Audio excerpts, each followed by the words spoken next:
श्री स्वामी समर्थ. कसे आहात तुम्ही सर्वजण? मस्त आहात ना? मस्तच राहा. तुमचं आरोग्य खूप छान राहू दे अशी स्वामीचरणी प्रार्थना करते. तुमच्या सगळ्या चांगल्या इच्छा पूर्ण होऊ देत अशी स्वामींचरणी प्रार्थना करते. आता मी हा सुका जवळा घेतलेला आहे. आज मी जवळ्याची तुम्हाला रेसिपी करून दाखवणार आहे. सकाळची खूप गडबड आहे, सकाळची खूपच गडबड आहे. आता बघा ते पाणी भरतात आहे. मी इकडे डबा करते आहे. ते पाणी भरायला जरा मदत करतात मला, तर मी इकडे डबा करते फटाफट. त्यांना कसं 8 वाजता निघावं लागतं ना, त्याच्यामुळे मी हे डबा बनवत आहे. हा जवळा सुका आहे, तो साफ करून चांगला, म्हणजे दगडी वगैरे असतात ना, हा गावावरनं आणलेला जवळा आहे. तो मी साफ करून चांगला कढईमध्ये भाजून घेते. म्हणजे कसा भाजून घेतला ना की कुरकुरीत मस्त होतो. आणि मग तो पाण्यामध्ये भिजत घालायचा आणि मग ती सगळी धूळ वगैरे निघते त्याची. आणि मग आता मी थोडंसं तेल घेतलेलं आहे, त्याच्यात लसूण ठेचून घातलेला आहे, कढीपत्ता ठेचून घातलेला आहे. आता मी त्याच्यात घालणार आहे कांदाही घातलेला आहे त्याच्यामध्ये. तर मस्त वाढे पटपट पटपट पटपट. आता कांदा परतायचा आहे चांगला, त्याच्यामध्ये नरम होण्यासाठी त्याच्यामध्ये थोडंसं मीठ घालायचं आहे. मीठ घातल्याच्यानंतर चांगलं परतून घ्यायचं आहे. पटपट पटपट पटपट असा परतून घ्यायचा आहे. छानपैकी असा परतून झाला की त्याच्यात घालायचा आहे टोमॅटो. चांगला लाल लाल टोमॅटो घालायचा आहे, म्हणजे कसं टेस्ट चांगली येते. आणि कच्चे वगैरे घातले ना की टेस्ट येत नाही. त्याच्यामुळे आता मी हा परतून घेणार आहे छानपैकी आणि खूप सुंदर असा सुगंध येत आहे मस्त. आता मी हे घालत आहे हळद, अर्धा टीस्पून हळद, अर्धा टीस्पून गरम मसाला. असं हे घालून मी आता परतून चांगला मस्तपैकी छान असं कांदा टोमॅटोमध्ये असं परतून घेणार आहे. आता मी त्याच्यामध्ये घालणार आहे लाल तिखट. आपल्या चवीनुसार लाल तिखट घालायचं आहे.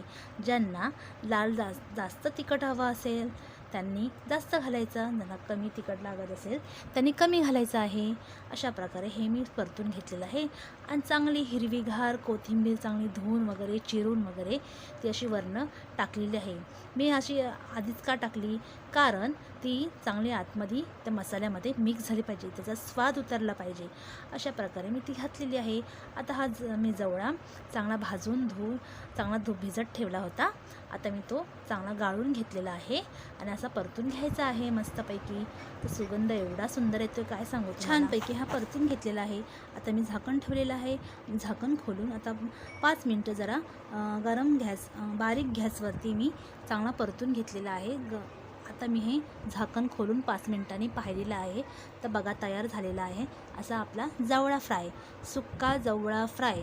खूप छान टेस्ट लागतो. ह्याच्यासोबत तांदळाची भाकरीही सुंदर लागते. नसेल तांदळाची भाकरी तर गरम गरम चपात्याही खूप छान लागतात. आता मी चपात्या तयार केलेल्या आहेत, लाटून ठेवलेल्या. आता मी त्या भाजणार आहेत तव्यावरती चपात्या. आता ह्या तव्यावर घातलेली आहे चपाती. खूप छान गोल अशी आहे की नाही चपाती आमची. बघा आता ती मी परतून घेणार आहे, टमकन असे फुगणार आहे. आता पहा हां, तुमची सकाळ कशी आहे? खूप छान आहे ना? तुमची सकाळ खूप छान जाऊ दे अशी स्वामींचरणी प्रार्थना करेन. तुम्ही काय करता? तुमची ही गडबड असेल की नाही सकाळची? आमची ही अशीच असते गडबड सकाळची. काय करायचं? आता हे बघा, आता मी छानपैकी चपाती आता मस्त परतून घेणार आहे दोन्ही साईडनी मस्तपैकी. आता हे बघा छान अशी. आणि हा कपडा माझा चपातींचाच आहे, बाकी मी कुठे वापरत नाही. दुसरा नॅपकिन आहे माझा, दुसरा आहे. आणि हा माझा चपात्यांचाच नॅपकिन. हा फक्त मी चपात्यांनाच वापरते. धुवून परत ठेवायचा, परत तो नॅपकिन वापरायचा. तर मस्तपैकी मी चपाती घालली आहे. तर ही मी दुसरी चपाती घातली आहे. ही बघा.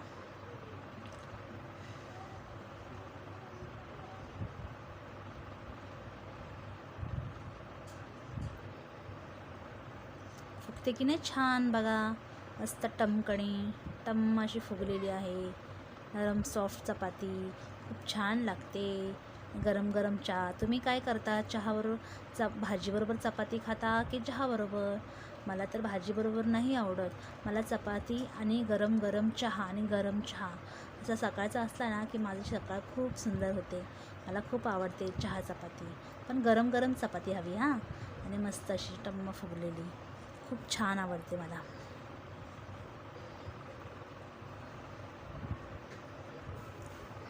आता चपात्या झालेल्या आहेत रेडी. जवळा सुक्का जवळाही रेडी झालेला आहे. आता मी भरणार आहे त्यांचा डबा. आता चपात्यांचा डबा भरलेला आहे आणि एक भाजी भरलेली आहे. त्यांना टिफिन भरून ठेवलेला आहे. आता ते कामावर जायला निघणार आहेत. त्यांना नाश्ताही करणार आहे. हा भात मी रात्रीचा होता ना, तो जरा फ्राय केला. कांदा, टमॅटो, कोथिंबीर, मिरची वगैरे टाकून सगळं फ्राय केला आणि 2 चपात्या त्यांच्या. अशा प्रकारे त्यांचा नाश्ता ते आता करणार आणि कामावर जाणार. मी आता माझं आटपणार इकडे. हे बघा, ते आता कामावर जाणार आहे. ते गेलेले चेंज करायला वरती माळ्यावर. आता चला, आता मी तुमच्या बाय रजा घेते. श्री स्वामी समर्थ. लाईक शेअर करायला विसरू नका.